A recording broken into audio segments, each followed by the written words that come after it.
There's been a motion to reconsider after the mayor's veto, and there's been a second, and the clerk will now call a roll. Bennett? Yes. Payne? Yes. Barnes? No. McKeever? Yes. Dement? Yes. Preston? Yes. Creed? Yes.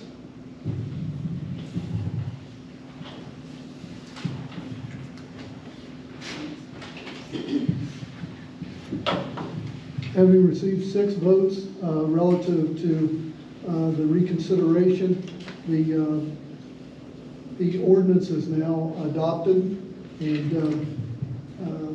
it has a sufficient number with 6 particular votes from City Council. The other new business that come before Council tonight